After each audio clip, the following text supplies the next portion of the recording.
How's everyone doing? Hanging in there? Good. Yeah, good. Assembly number 2 via Zoom.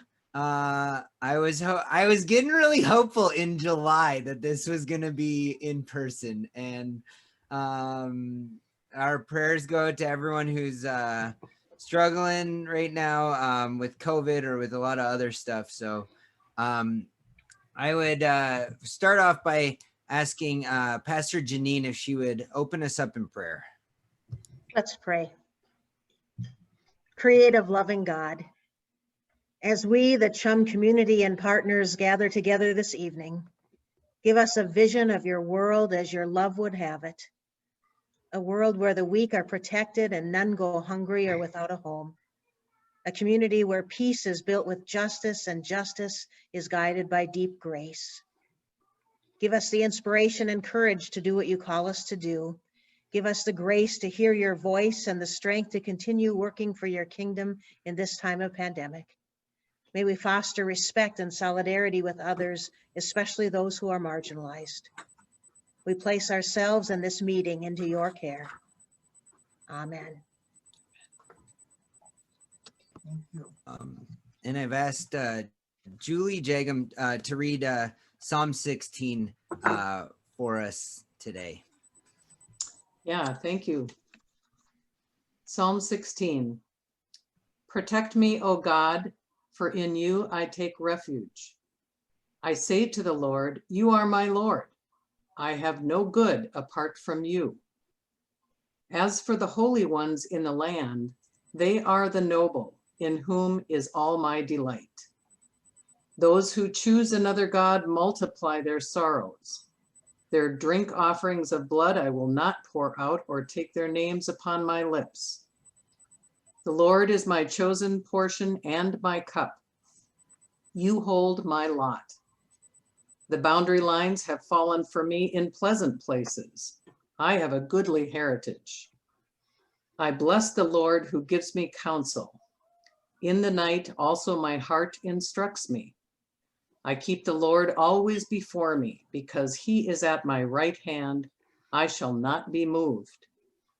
Therefore my heart is glad and my soul rejoices. My body also rests secure. For you do not give me up to Sheol, or let your faithful one see the pit. You show me the path of life. In your presence there is fullness of joy. In your right hand are pleasures forevermore. Thanks, Julie. Yeah, the word of the Lord.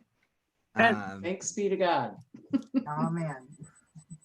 So now I would ask, and we're going to try our best to get everyone. Patrice and I have been texting as people log in, but it's been fast kind of. So we're going to try our best to do a roll call. And if we miss you, please let us know at the end. And it won't be in alphabetical order. Asbury United Methodist. Yay! Gloria de Lutheran. Yay! Benedictine Sisters of St. Scholastica. Yay! Our Savior's Lutheran. Yeah. Cathedral of Our Lady of the Rosary. Woo! Yay! Did you hear my whole family in the background over there? Salem Lutheran Church. Here. Grace Lutheran Church. Here. First Lutheran Church. Here. Peace United Church of Christ. Here. Glen Avon Presbyterian. Woo! We're here. First United Methodist Church. Here. Concordia Lutheran. Yeah. Trinity Episcopal. Here. St. Michael's Catholic Church. Here. I've seen others. Here. Unitarian Universalists. Yo, Here. here. Trinity Lutheran. Here. St. Andrews by the Lake, Here. St. Mary Star of the Sea, Here. St. Paul's Episcopal Church. Here.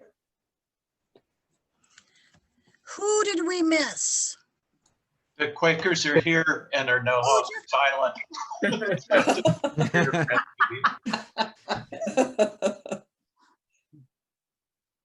Pilgrim Congregational.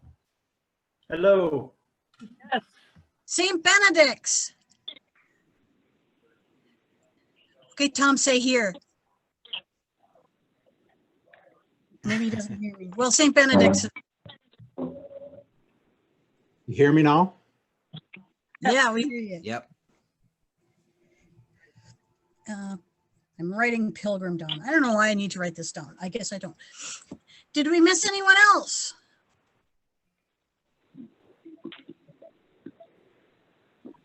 Well, welcome everyone and thanks for being here.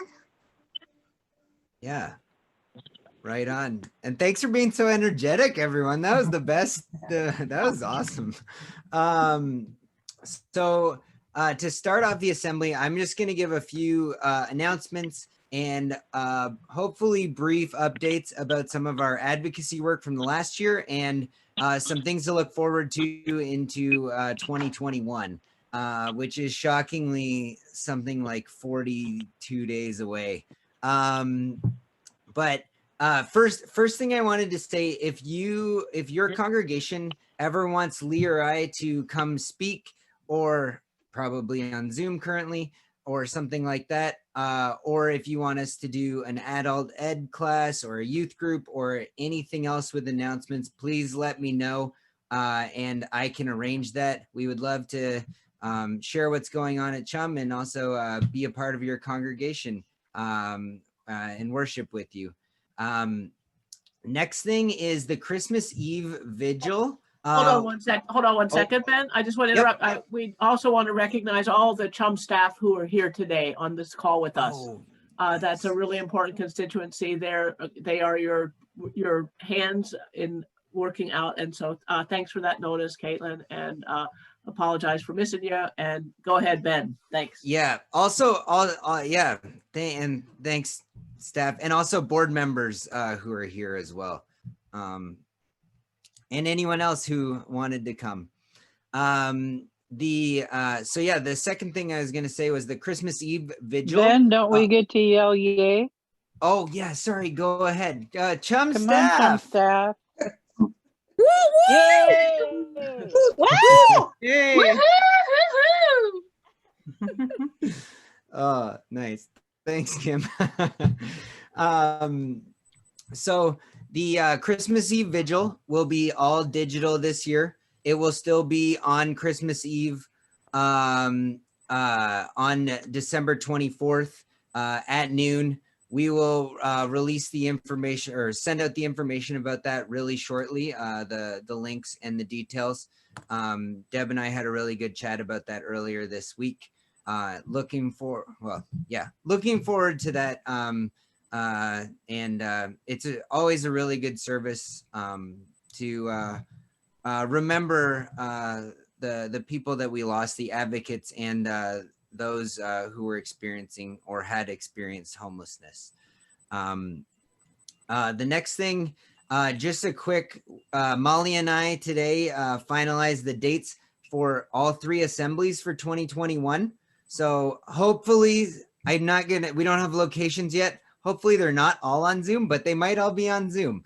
So it is, I will send all this out after the meeting. But February 25th, May 13th, and November 18th, 2021. They're all Thursdays.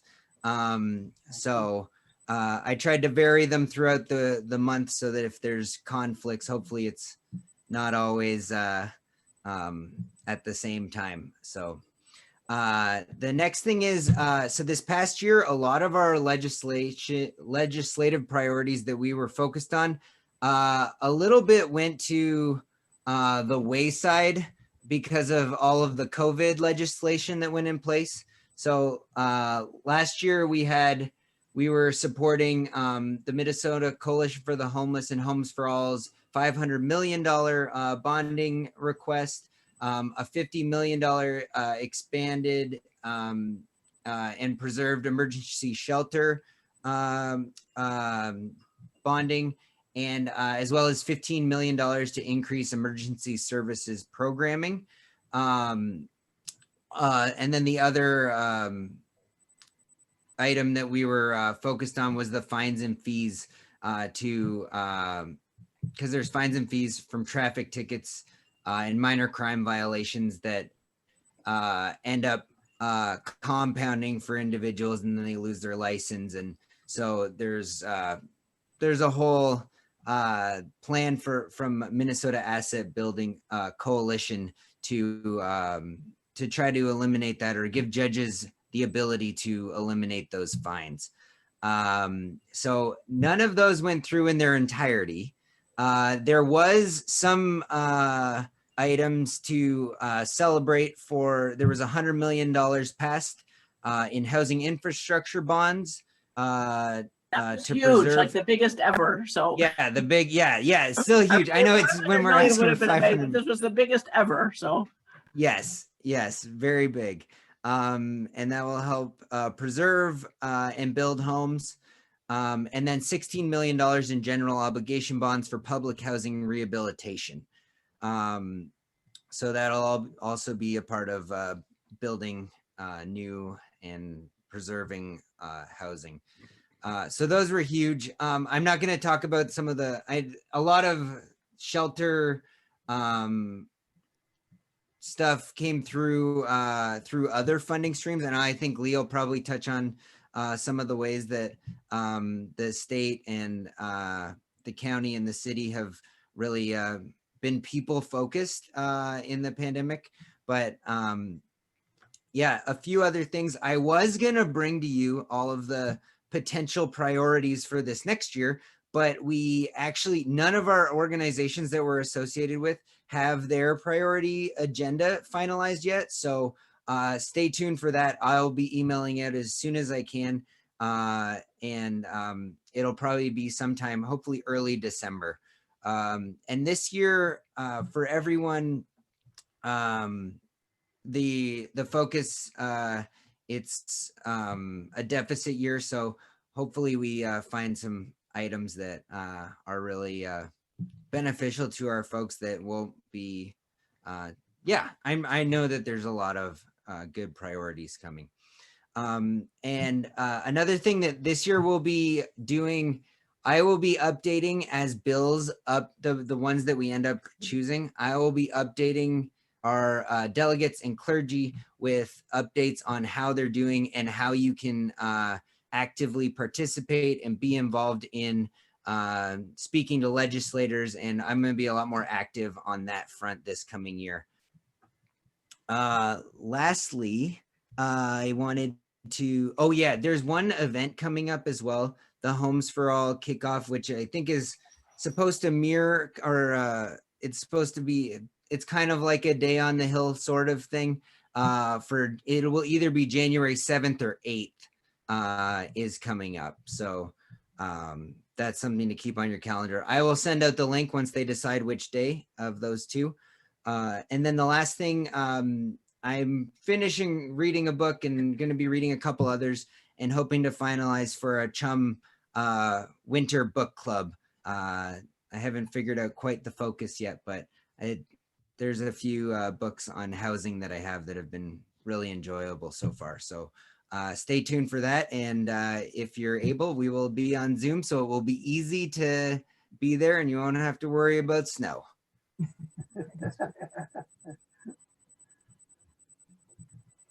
All right, Lee, are good to go?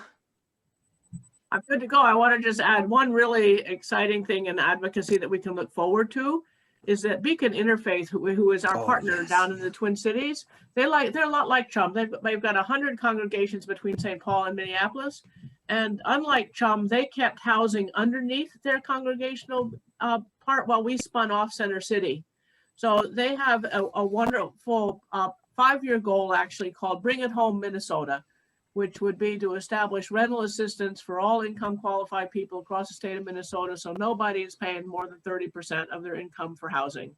It's a big, bold ask. We met today with the Lieutenant Governor to kind of explain that. It'll have to be county by county, district by district, real form of economic stimulus, and provide housing stability for about 14% of Minnesota's population.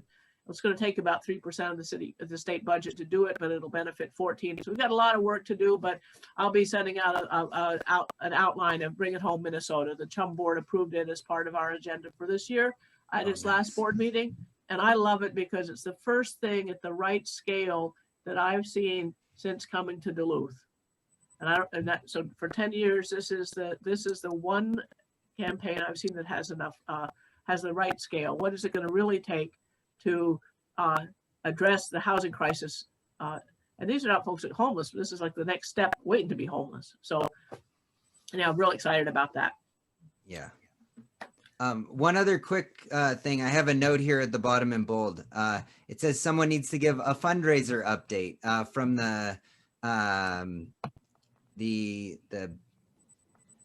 Patrice, that would be thee. Yeah. The fall fundraiser. Yeah, fall fundraiser. Thanks. I couldn't think of what to call it. Did you say Patrice? You want me to do that? I do, you bet. Okay. You're the chair. You and your team there did a phenomenal thing. Awesome. And Molly Best ever. and Gracia, Mary Sparkman and Kathy Axtell, and so we are in this we're in this new reality, and everybody wants to get together. The Chum fundraiser is a fun thing, but we couldn't, and so Gracia spent a good deal of time looking at webinars on how to start doing internet fundraisers, and I was kind of excited about it because we weren't constrained by the size of a room. So I'm actually sitting here still writing my thank you notes. I got contributors from Hawaii. Now, she wouldn't have come and sat at my table. So maybe she would have wanted to, but she wouldn't have. So we were able to capture contributions from people from all over the place, which was really cool. So we tried to be really creative. We followed the guidance that Gracia found on the webinars, and Molly used her experience with doing some online fundraising, and we had a really good fundraiser. Normally we have about 27 or 28 table captains, and this year we had 22 22 team captains, because there's no tables. So there wasn't a whole lot of difference there, but so far it looks like we've raised more than any of the fall fundraisers we've done before. So, and Molly, you look like you want to say something. We raised a little over 50,000. Oh, for wonderful. And normally we think that 40 is like a goal, wonderful. So 50 is like best ever yet. So thank you, everybody.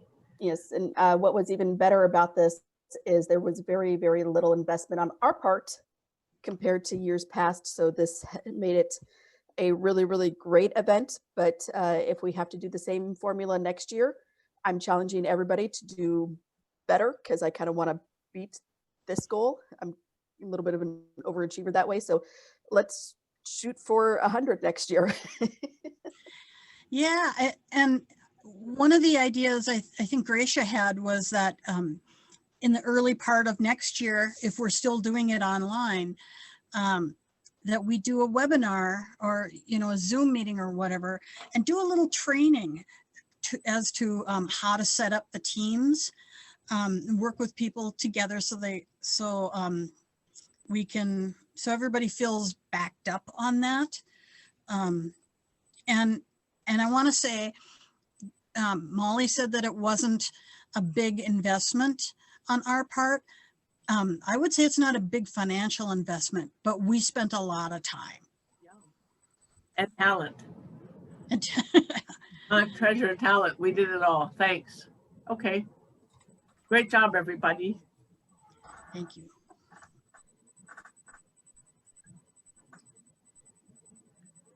So you want to hear my report? Sure. Okay, so we're going to try another thing, which we've never tried before, which I believe Molly is going to share a PowerPoint to guide through. And if it doesn't work, we'll just come back and I'll talk to you like I normally talk, but we'll try. Does everybody see that? Yes. Okay, great. So what I thought I would do is it's been 3 years ago, we created a strategic plan. A lot of organizations create strategic plans. They go on the shelf. Whoever knows what happens again. And CHUM has never been that way. When I became the executive director in 2013, Jim Soderberg handed me the current strategic plan and said, here's what you need to be doing, and have a good time. And I really use it to guide me. It's why we really focused on fruits and vegetables at the store, about bringing different sorts of services into the shelter, the Steve O'Neill apartments. All of that came out of that first plan. And then a couple years ago, many of you were part of that, we created another one. And I thought I should let you know what happened. So go ahead and the next slide, Molly. And remember that everything we do at CHUM is rooted in our mission.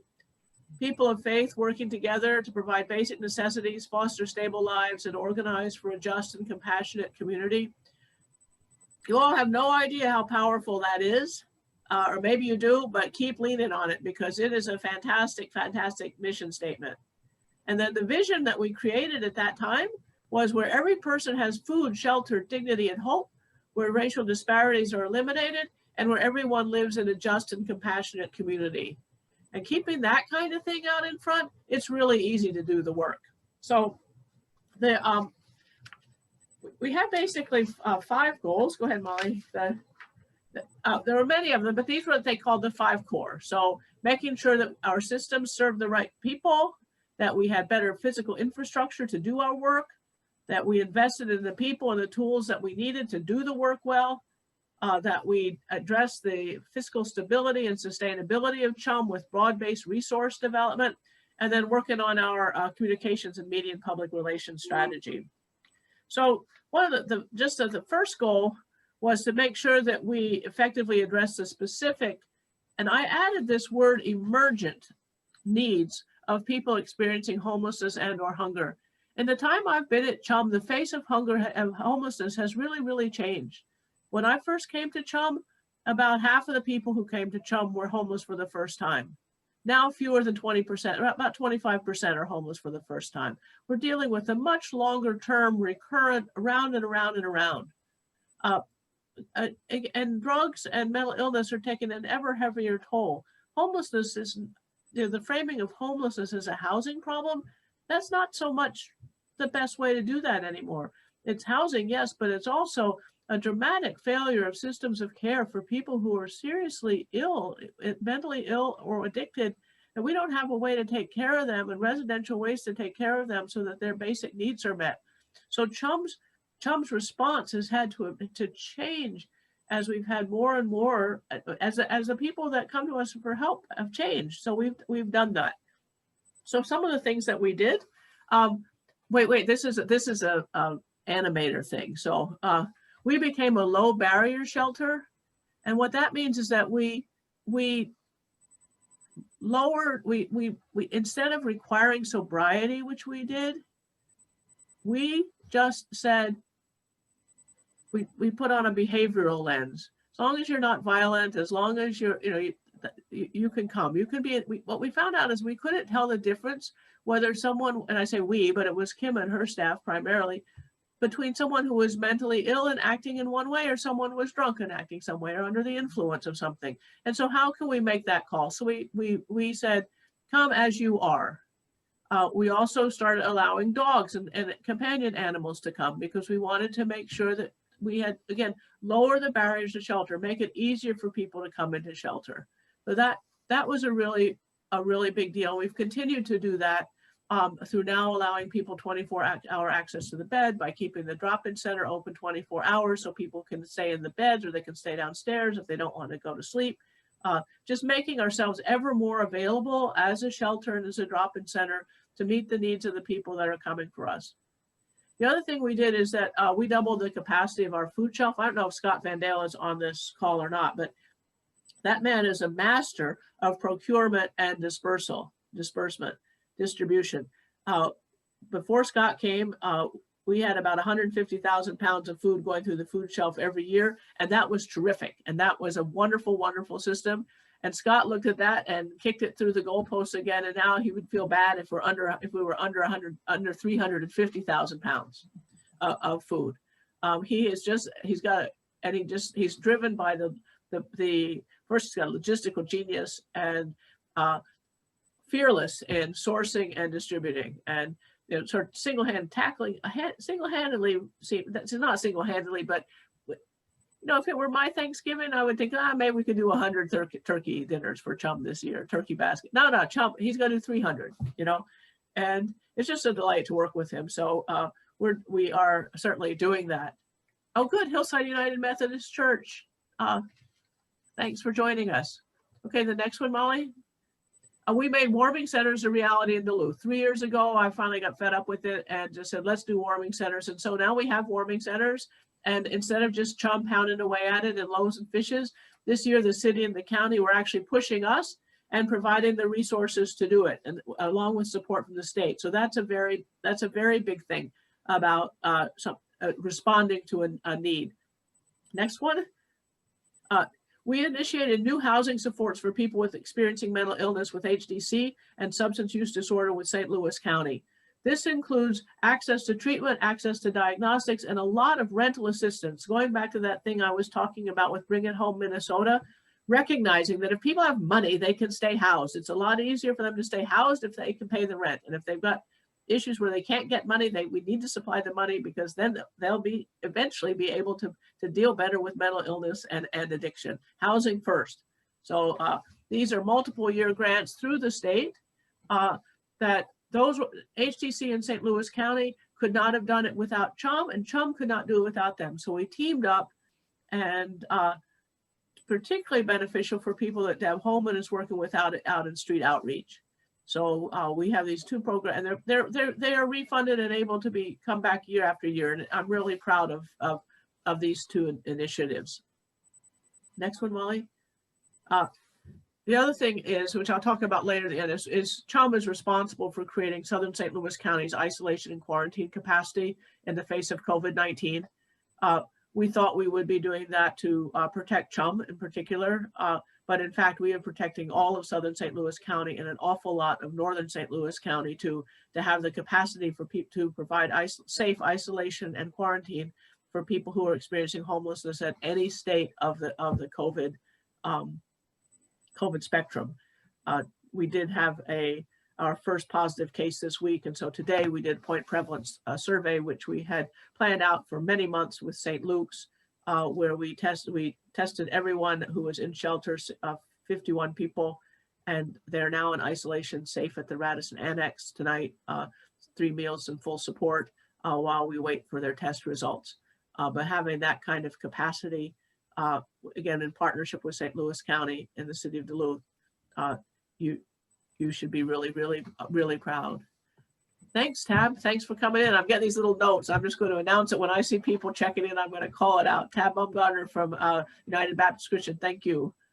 Okay, next one. So that was us evolving our programs to meet the needs. So what do we do for Chum's physical infrastructure? So here's the next one. Take the next one. So I asked Scott, and this one he said, the super shelf transformation. This is in the food shelf. New windows, new exterior doors. We doubled the freezer capacity, added display cases, upgraded the bathrooms, added new signage, installed new flooring, got a really cool delivery van, upgraded our equipment with industrial strength scale, industrial strength carts, industrial strength tables, industrial strength dollies. We got a new paint job, and we have a new copy machine. And a lot of that came through grant program. Super Shelf, we were recognized as one of the first 8 food shelves in the state of Minnesota to be considered a super shelf because of our attention on highly nutritious food and produce. that allowed us to do some of this transformation. And the freezer capacity came through the CDBG CARES Act. A lot of this work came from a dynamite community-led Leadership Duluth team that adopted the food shelf as its project. And that's why we have new signs. When I heard that Scott was making like 25 trips in the Subaru to pick up food, he said, I think I need a van. He started talking to people and he got a van donated, financed for that, and for just in a heartbeat. And then we put the Chum decals around it. And one of the people who had been hired at the Radisson to help us with isolation quarantine had been laid off from a print company. When he went back to work, he offered to donate half of that to us. So, I mean, it all comes around. So that's the food. And I just want, the next picture is a picture of the super shelf. Wow. So it doesn't look like this anymore because after COVID, we had to shut down and do contact-free food distribution. But when we come back, it's a lot more open, it's clean, it's heavy duty, it's organized. We've had the help with the University of Minnesota Extension. So it just feels like a whole different ballpark. And I'm not one for graphic design, but I had to admit it made a big difference. So I can't wait to us to get back into a client choice food shelf. I think that's a better way. But until we can't have people in close contact, we're going to stay contact free. And we're still distributing 600 to 700 packages of food a month, and they weigh around 55 pounds. So and people can get one or two. I mean, I have big families come get 3. Scott's idea is you got to feed people and you need to get the food in there, and then any food we get in, we get out. So, but I thought you'd like this super shelf look. So that's just the food shelf. Then at the Chum shelter, we increased our beds from 46 to 79. We created an isolation room, which was, we use as an isolation room now. At first, it was kind of like a room for the dog to go into with his person to find out whether the dog's going to be able to survive life in a street shelter. We also, Kim had a great idea that we needed to have a day sleeping room. One of the things, if you're having people who are under the influence, is they need to sleep during the day. And we didn't have any provision for people to sleep during the day. And so we put in bunk beds in what was the old TV room so people could have access to sleep during the day. And we're in the middle of upgrading the bathroom and the toilets and the showers. We got an industrial strength new stove because we used to, anyhow, that was a really great story. Leslie and Brad Oakes gave us that stove, and that really wonderful. Last year when we opened Chum as a warming center, we realized that we needed a vestibule out back for people to be able to smoke and not get snowed on all the time, and also to be able to prevent us from close off a little bit from the street. So we have that new vestibule now. We have new windows and doors. We built cubbies so people can put their stuff someplace instead of falling all over it. Of course, they still fall all over it. We updated our cameras, and we have a new heat exchanger and HVAC. So these are the sorts of things that we did at Chum Shelter. And Kim, do you want to add anything to any of that? I'm feeling out of breath, Lee. I think you covered it. Okay. Yeah, my oximeter reading is still 98, so I'm not short of breath having my COVID here. So that's I tested positive too for COVID. But she's over her time. I'm just beginning mine.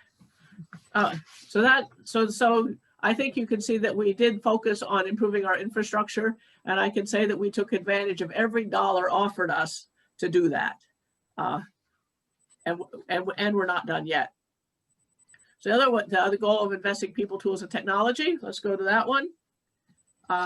What we did is we established a $15 minimum wage at Chum. We felt that was the correct thing to do. Made a big difference. We offer multiple. I budget. People don't always take advantage of it, but I try to put in the personnel budget every year, $600 per person for specialized trainings and development. That's things like customer service training or de-escalation training, or any of the sorts of development, or classes for Molly or the fundraisers, or anyone who wants to get a better insight into our work. We replaced our server, and we really nailed our ability to work remotely and get most of our work done.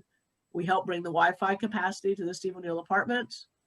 And then one of the things we do is we're an educational site for AmeriCorps, American Reads and Counts, UMD Honors, the Med School, the College of Pharmacy, the Duke Family Medicine Clinic Residency Program, and nursing programs at the College of St. Scholastica and Lake Superior College. I think it's really important that the more we are teaching people who are going to be the healthcare and educator people of the tomorrow about what it's really like to work with people when they have no homes, the better their response will be as they grow into that field. One investment we're making is a community intervention group is a really wonderful thing. Deb Holman and the police department started it about 10 years ago, where people who had high contacts with the police also had high contacts with the hospitals, high contact with the jail, high contact with the courts, high contact with everyone. And if we could put our hands around that and get a community response to those folks, and that's what we call the community intervention group. And that takes a ton of releases so we can talk to one another about, so what is going on with Lee now, you know? What does she need now? That would be really, really helpful. Those releases have been in a folder in Deb Holman's car. And, you know, when anyone shows up to the hospital, they sort of say, oh, does so-and-so have a release? And maybe no, and then we have to get one. Anyhow, we're going to get this to the cloud so everybody can load them up. We can be much easier access to it. And another thing that we did is we've served as a fiscal agent for multiple organizations that are led by and dedicated to Duluth Indigenous and African heritage communities to allow them access to grants and technical assistance. So a small thing that we can do, but it really is a huge thing to be able to put CHUM's reputation, integrity, financial management behind emerging groups so that they can take the first steps towards independence. So Natives Against Heroin was one of the groups we did this, even the Gitche Odea Gang with the Indigenous Commission and the making of the new park. So we really, CHUM quietly, we don't expect any at all public recognition of that, but I want you to know it as CHUM's leaders and CHUM's core, that you do that. That you're making it possible for groups who, by and of for Indigenous and African heritage people in Duluth, have their own voice and their own institutions. It's one of the things that really needs to be built in Duluth to deal with some of the structural racism that still exists here. So this is a good step for that. So goal 5, we go on to this one. This was the resource development plan to ensure funding to support CHUM sustainability. When I came to CHUM, we'd been running a deficit for quite some number of years, and God took care of you. God took care of us, and it's taken a bit to get it turned around, but I'll tell you that we've done it, and it's never a done deal, but it's really nice to work for an organization that has the ability and the base to be able to take risky positions, to take initiatives that you wouldn't normally do because you know that you have the support that's there. So if you could go to the next one, Molly, just to let people know, we professionalized the donor database. The earlier database that was here when I first came was very, very difficult to use. We switched to Salesforce, and now we're in the middle of changing to its latest platform called Lightning, which will allow us to do much better donor-centered and grant management, just things that we need to do. We have a full-time development director now, Gracia Swenson. Gracia, are you on the phone? Are you on the call? Yep, I'm here. This is Gracia. She's taken it on, and a part-time grant writer, Anita Skudovic. Are you on this? And then somehow a typo here, and me, the executive director. But I do very little of the direct fundraising now because this team of Anita and Gracia, I often do the government parts of it, but they do the private and the individual, and they're doing great. So just as a hint about it, the increase in institutional funding from $1.37 million at the beginning of this plan to $1.94 million at the end of it. And this is not even 2020, because 2020 is COVID, and it's totally blown up. That'll be a whole other slide on what happened with COVID. Individual giving increased over $150,000 over this time. That's huge. And it means I just can't thank you all enough, and the ability that we have, the freedom that it gives. So much of this individual giving allows us to unrestricted money. We can do our programs to meet the need. We don't have to say, well, the funder wants us to do that, because what you all want us to do is to provide food, shelter, dignity, and hope. and provide a world that is compassionate. So that's important. New, this is a huge thing. There's something called a cost neutral transfer, which 3 years ago, Matt Trainer said to me, why don't you check out how, and he named this teeny tiny shelter in Anoka County. They do a great job. Why don't you work like them? And I thought that took a little bit of nerve, but I did. So I checked out Anoka County and I found out that they got $500,000 a year for their shelter when we got $80,000 from the state. And we had 3 times as many people in our shelter. And so I called them up and I said, how do you do that? And they told me about this thing called the cost neutral transfer, which certain counties in the metro had convinced this, had worked with the state to take unused, what are called tier 2 beds. It's complicated, but the state had already allocated and switch it to shelters because shelters were providing that service instead. So it took 3 years to do this. You might have seen it in the news a little while ago, but what basically it will mean going forward, at least for the next couple of years, is about $40,000 a month into Chum Shelter, which will allow us to keep going with the food. It'll cover the staff. And then with that, we can use the other money for new initiative kind of thing. So it's for a long time, I've said homelessness is not something that is sufficiently dealt with by a philanthropic support. This is a public crisis. And so to get the public crisis, so this has just happened. We haven't seen it yet, but I've read the draft contracts. I'm just so excited because it benefits all of the shelters in St. Louis County.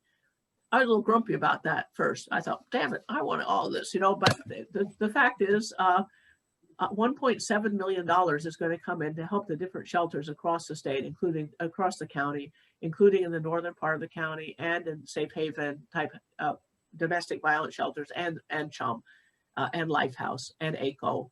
So I'm just thrilled. It is really happy about that. And we've just also been enrolled as a provider of housing stabilization services as part of Minnesota's Medicaid expansion program. That took a long time. That took 6 months. And at first, after 6 months, they enrolled us for physician services. And I thought, oh, brother, that's not what we need. So I raised and hoisted the flag. And today I got the letter that says, nope, we're enrolled for this. So this will allow us to begin to treat housing as medicine and housing as part of Medicaid. And that housing is actually a need for people and needs to be, it's a service that is a reimbursable service. We'll see how it goes. But anyway, I'm pretty excited about it. So next one, those are new things. So communications, media, and public relations strategy. This is Molly's huge thing. So go ahead, Molly. I'm going to quote Molly. Do the next one. So for the first time, we have a full-time dedicated person for communications, media, and public relations. It used to be that all came under Mary Schmitz, who bore it for years and years of both communications and fundraising. I don't know how she did it, but she did it for great years. And then I said, oh, that's too much. So I asked Molly what she did. She said, well, since I started, there have been 512 new followers on Facebook. We have been able to reach our public fully organically without paying for ads. We're currently trending 4th behind Take Action Minnesota, which is a statewide organization, Minnesota Coalition for the Homeless, which is a statewide organization, and the Christmas City of the North, which is, of course, us. So why would we not be 4th behind that? So pretty great. We have strong social media, and she established a new YouTube page and stronger presence on LinkedIn. And I don't know all that it matters, but it's bringing in new friends and new funds, and I just love it. So a little bit more on the next one, what she said is last 28 days, we reached 5,000 people, up by 89% over the previous month. We had 100,000 engagements. We have 11 new videos out on YouTube, new views, Twitter. I don't do Twitter. And building our LinkedIn profile. So, just beginning to do the type of social media work that is of the future. And so just as we need to have the emergent need of people who come to Chum, we need to deal with the emerging realities of social media. So thanks very much to Molly for doing that. Now, I want to talk a little bit about the Chum COVID response, but I forgot one other thing. I left out the slide here in advocacy. I really want also to acknowledge Ben, who came in with from a Canadian background, so could be a little bit understood why our political system hasn't quite, it's not in his DNA yet, but he's done a tremendous job of converting himself to being a good legislative advocate in the American tradition, U.S. tradition. And so thanks a lot for that, and reaching out to all and engaging our communities in that. So the CHUM COVID response, and this will be part of what I talked to at both Temple Israel and Peace Church. This is the first time in my professional career that Matthew 20:15-16 has come true. And it's not like a hope. It's not like someday. It's not, when Jesus comes back. So the last shall be first and the first last. I don't know about the first last, but the state of Minnesota responded to the last, the most disenfranchised people experiencing homelessness, like no other state that I know about. Right away, within days, they allocated $26 million to make sure that the basic needs of people experiencing homelessness were addressed. So right away, they opened the coffers, foundations opened their coffers. They said, tell us what you need to provide food, to provide staffing, to expand your shelter capacity, to make sure you have all the health and hygiene supplies that you need. And I tell you, we jumped on all of them. So go to the next slide, and I'll just give you a hint of what's happened. The food shelf received $75,000 from Hunger Solutions for food purchases, because we know there's going to be interruption in the food supply, and so we need to make sure that we can get the food that we need to distribute to others. Operational supplies, and a part-time staff member to figure out how to add a distribution service to CHUM. It's no joke. It's hard to carry around 55 pounds of food up the hills in the ice, So this is addressing the current need to make sure, as we convert to a contact-free system, make sure we'd have an uninterrupted food supply, and figure out how we can help get food to people easier. The Steve O'Neill Apartments received $60,000 for staff support, which allowed us to adjust our public spaces for social distancing. And indirectly, again, we help with the UMD and the Blue Superior Area Community Foundation for Universal Wi-Fi. And I really want to give a shout out to the Steve O'Neill staff that are here today. They have a totally different operation, because they live in the people's houses. 44 people live in that building. And so the idea of how do you social distance, how do you maintain isolation, quarantine, how do you do school? We have, I don't know what the current count is, but we have, 80 kids probably, half of whom are under 5, and we provide the childcare for that, and we provide after school program and in-school program, and they just keep evolving. And so thank you all to the Steve O'Neill Apartments for making that vision a reality. We also ended up getting money for as I said before, the freezer capacity and modifying the kitchens and toilets in the drop-in. So that was $132,000 we weren't going to get from someplace else. And then the really kind of astonishing one is the shelter, which is the next slide. Since May, CHUM has received $1,170,341. And a lot of that, I'm going to call it investing in capacity. And what this is, and of this, if we don't spend it all, about $200,000 has to go back to the state but I'll explain. So this was to provide us for the staffing at the isolation and quarantine hotel. We didn't know what the COVID environment was going to look like. We didn't know if we were going to have 24-hour staff, 4 hours, 3 or 4 people a shift to make sure that the people were safe in isolation and quarantine. So we asked for money to do that for 24/7 for month after month after month, so we would be ready. And we've been paying people when people are on call. We pay them for 3 hours. When they come in, we pay the full shift. And so we've been doing that since May. And today is the first day that we had to really roll out, for a giant influx of people there.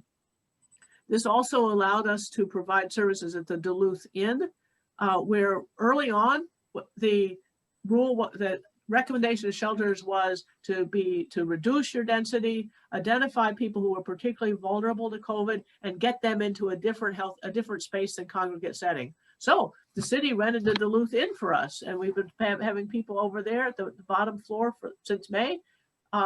We're actually thinking about how to buy it so we can do this permanently. That's a whole other whole other project that's a little premature to announce, but I'm working on it. This allowed us for staffing at CHUM, extra staffing that we needed. It allowed us for the staffing for the warming centers because we knew that would have to shift when we started into COVID. Health, hygiene supplies, equipment, sanitizing. And the best thing is I found out early on that food was considered a shelter expansion. So when I found out that, because when Damiano closed, that became a real problem for people experiencing homelessness. We rely on that community kitchen. And sure, they started making sandwiches, but nobody can quite live on sandwiches for 3 days times a week for week and week and week and week and week. So when I found out that food was a possibility, I called up Tom Hansen at the Duluth Grill and I said, so Tom, can you give me a price point, half of your regular price point? Can you make that work for CHUM? And because I knew they were going to be hurting. And it turned out he could. He and his team have sent back a menu of, many different breakfasts, lunches, and dinners. And so I'm so excited to say that since May, we've been able to serve 3 meals a day from the Duluth Grill at the CHUM shelter. Early on, we were the only ones that were serving hot meals, the only place anyone who was homeless could get a hot meal in the city of Duluth for months. And we've been able to continue to roll that out through December. And 3 days ago, I got another thing that said we can now apply for money through June. And so I'm going to do that. But what that has allowed has been great food at CHUM, and it's allowed a economic stimulus to keep Duluth Grill operating and paying their employees who are then buying things. And I'm really getting a sense of this, the economic stimulus dollars. And I was just so excited to make this happen. And I actually think that part of the reason we've had little COVID until now is partly because we've had better nutrition. So we've been healthier overall. But it's been a really great partnership, and I love spending that money and throwing, it just goes around. And what's wonderful about this is that people have begun to realize what the expense of dealing with COVID with people who don't have any homes has brought in whole new advocates and allies for housing. Public health, forever, they've said, oh yeah, housing is a social determinant of health. They know what that means right now. So they're going to be right with us in the state legislature about the request for funding for housing and the prioritization of housing and the services of support that will need to go for people who are really struggling with something beyond just housing. So this has been a terrific experience for CHUM. And I think it's a really great story, and it hasn't been public enough, but I think I'm really happy to share that with you. And so I just want to close. This is, I think, my last assembly with you all. And I just wanted to thank you for the trust you've put in me as the executive director of CHUM. And since my very first day, you've constantly inspired me to reflect your vision, your compassion, your wisdom, and your generosity and your faith. I operate in your space. I operate in your space and the space of the CHUM staff. There's nothing that I do that's not inside and inspired by you as the clergy and delegates and the CHUM staff. And I really appreciate the deep roots you've given to CHUM, because those roots allow us to respond creatively to whatever it is that comes down the pike. And I am totally in awe of CHUM staff. They do the hard stuff. I've always seen it as my job is to get out of their way and make sure they had what they need. I don't always succeed at that, but that's the orientation that I do try to keep. It's why years ago, long before COVID, I said that the default position for CHUM is yes. That's a really remarkable statement to be able to make, because CHUM really is, as far as I can tell, the only organization that doesn't say no. We say, how can we make that work? And you should be really proud of that. And I want you to know, without naming names, that 7 of our colleague nonprofit organizations have dumped clients on CHUM during COVID because they don't want to deal with COVID. And our job is to say yes. And so we did that. And it was astonishing. And it was very difficult to do it because it's like, well, what the heck? You guys have, what do you mean it's November and you don't have a COVID plan that doesn't have the word chum in it, you know? But we're the ones that say, yes, how can we make it work? And please carry that in your hearts forever. It's really, really wonderful. So I'm really humbled and been privileged to be working with you all. I know for times I've fallen short, apologize about that. For the times the Bronx came out in the land of Minnesota nice, you know, and things got ruffled up. Well, I hope I ruffled them down, smoothed them down a little bit, but that's what you got. That Bronx is not far away. So a lot of times, you know, people have been asking me a lot, well, how do you do it? How do you do it? And they say things like, I'm not a normal person, but I am a normal person. And I just want to tell you, the way I do it is I don't feel like I have a lot of choice in the matter. It's there to do, and so I do it. And so I look back to, you know, if you were, I mean, it's really almost unavoidable. So I talk about examples of the heroic women in my family that taught me what it meant to live a generous life. I went to a school that had as its motto, courage for the deed and grace for the doing. You know, and I had to say that in English and Latin every day for 4 years, you know. So, I mean, that kind of stuff gets into your heart. And they made us sing, I will not, nor shall my sword sleep in my hand till I have built Jerusalem among these dark satanic mills. I mean, we sang that every week at assembly for 4 years. How can you not end up thinking that that's what life is all about? So, that's how it happened. And I had, a tremendous time in the Bronx with a man named Jim Drake, who was Cesar Chavez's director of organizing. And his dying words to me were, when we were longtime colleagues, is, I love you and please make trouble every day. You know, so how could I not do this, you know? But I just heard something really good I'd like to share with you from all people, Neil deGrasse Tyson, astrophysicist. Someone asked him the same thing. And he said, well, it's all because it's my duty. And then I thought, what does that mean? And he said that if he saw an opportunity to help people understand science, to understand the universe, to understand the way things work in the universe and cosmology, and he didn't do it, he said he would consider that a dereliction of duty. Mm.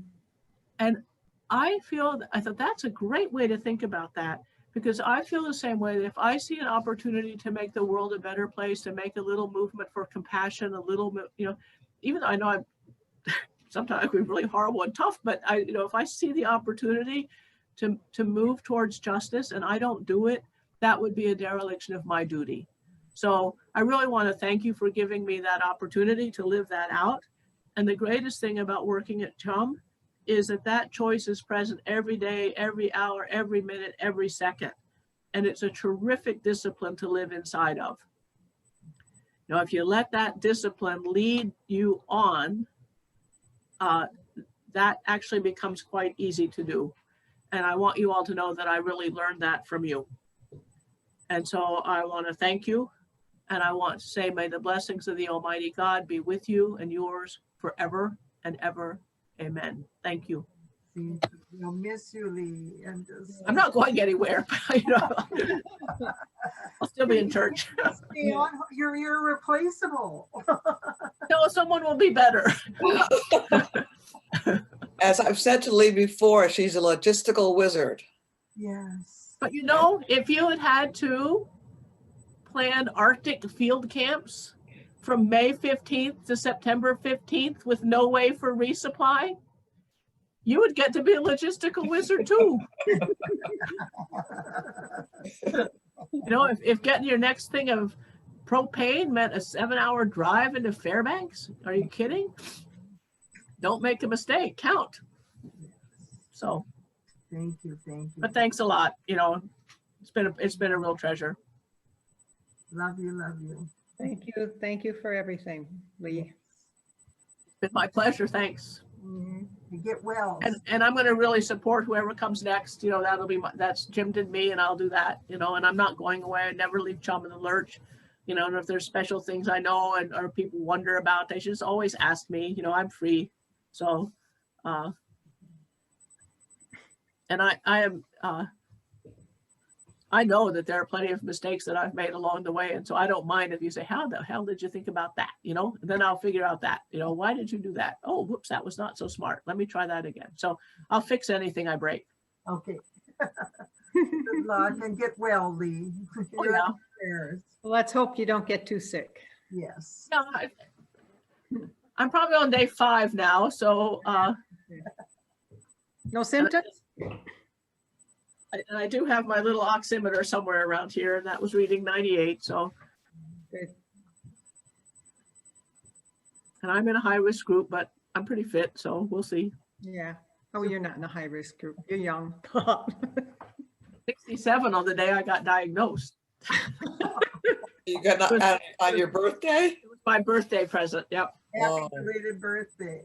Oh, geez. Wow. Well, thank you. Take care of yourself. I will. Thanks. Where did Ben go? All right. Sorry, I'm here. I didn't know if anyone. I'm was- glad you're here. Yeah.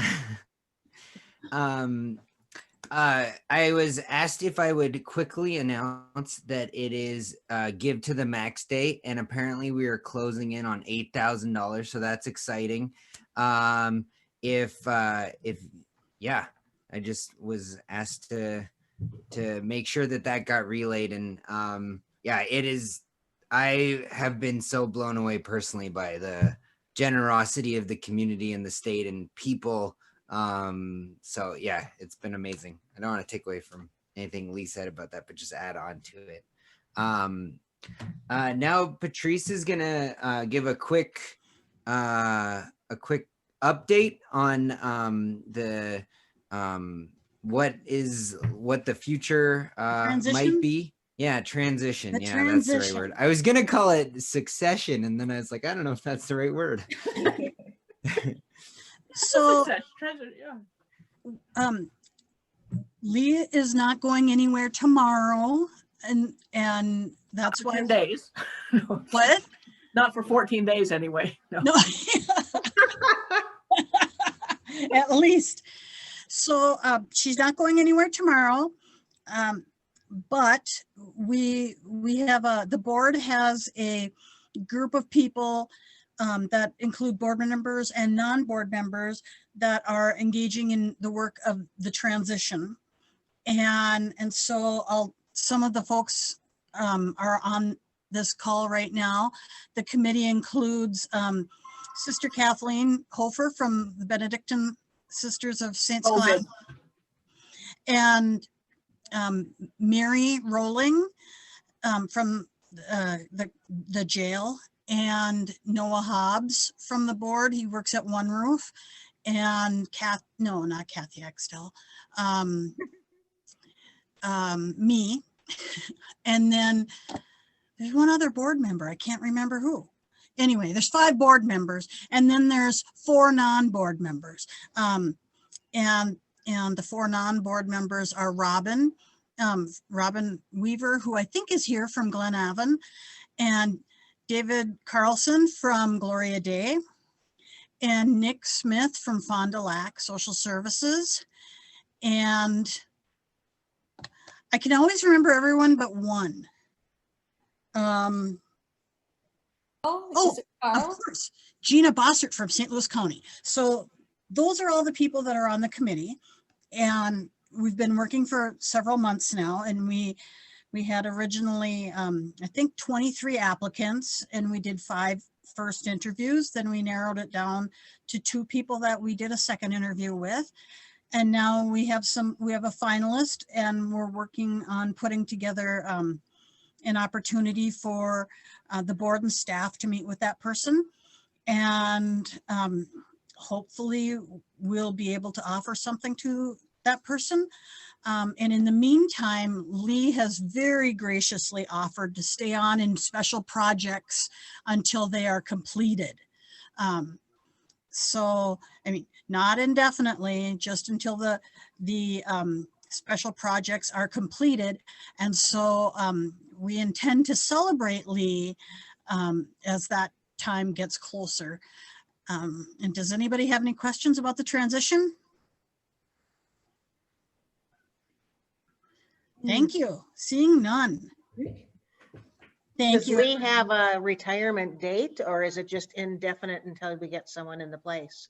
Well, Janine, we'd like to be able to make an offer to somebody and have a firm start date before there's a final end date, but these projects aren't going to go forever. So Some of them are whether or not we purchase the Duluth Inn, how we manage the COVID. I mean, there's enough to running Chum for a brand new person, not to have COVID on top of it, and not to have, potential acquisition and transfer of property to expand shelter capacity or expand housing by 45 units. So there's some special things like that just as say, for example, if the Steve O'Neill Apartments had been halfway further along when I came, it would have been really good for someone else to do that.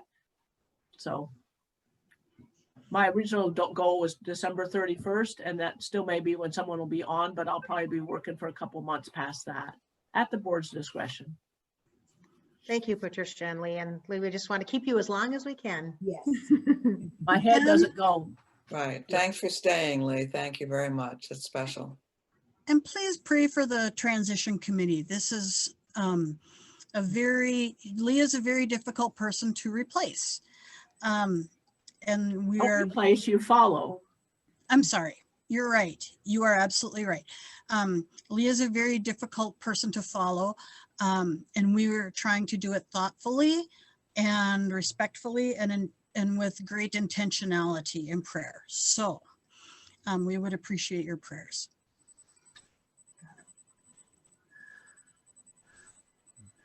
All right. Well, oh, sorry. Did you have anything else, Patrice? My family right now is COVID negative. That's all. Nice. As of Sunday. Prayers for you, Patrice. All right. One last announcement, and I just had to verify about it to make sure that it was still able with some of the new mandates. At the jail every year, they collect winter clothing for all of the inmates who some of them come in whenever it's September or July, and some days we almost get 80 here. And then they're released in December or January. And so Jackie at the jail, the chaplain, does a winter clothes drive. And I'm going to read, gonna read this word for word. So it says, every fall and winter, the jail collects winter wear for people being released from the jail who have none, usually because they arrived in warm weather. If you have winter wear donations, including hats, gloves, jackets, coats, or boots, your donation can be dropped off at Peace Church, Mondays through Thursdays between 9 and 3 p.m. The church is locked, and it gives a number. I'm going to email all the numbers out, so I don't need to write it down. When you arrive, and the staff member will meet you at the door. For questions, contact Jackie Falk. So I will send that as part of I'll be sending an update. And for those who are interested, Jackie will be, if you're normally part of the congregations that make the cookies, they're having to change it up this year, but she'll be emailing you detailing how they're going to proceed with that this year, including taking some donations. So thank you for that. And yeah, I just want to, I know we're going to have a separate celebration for Lee on another date. But I just want to give a huge round of applause. I know probably clapping over the computer isn't greatest sounding, but thank you so much, Lee. Is very inspirational and really love Sister in Teresa is action. giving a standing ovation.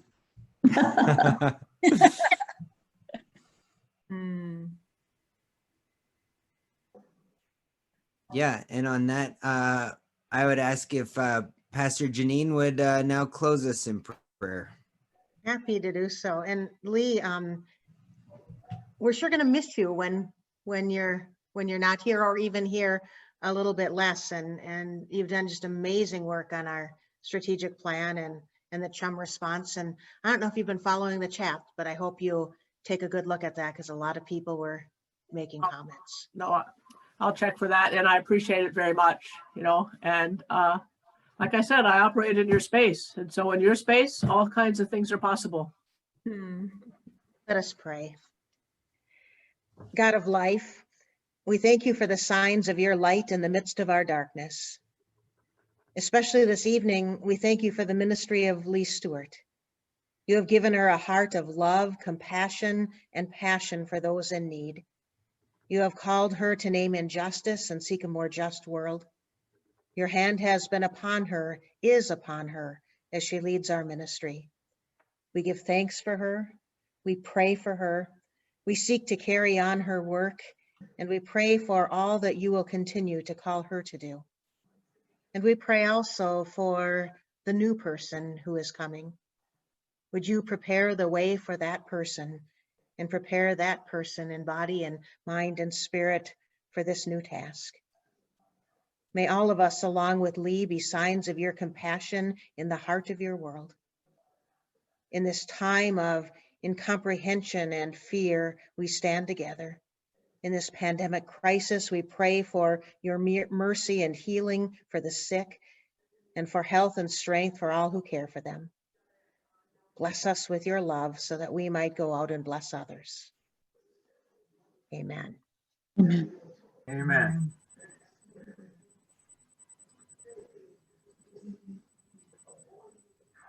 Thank you for being here, everyone. For those of you wondering to share with your friends or family or other delegates from your congregation, we did record this, so we'll be sending out the recording and some notes, as well as some different scheduled events coming up.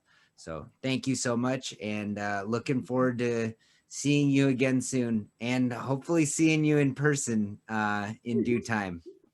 So go have a cup of coffee and some cookies someplace and the last bit of fellowship.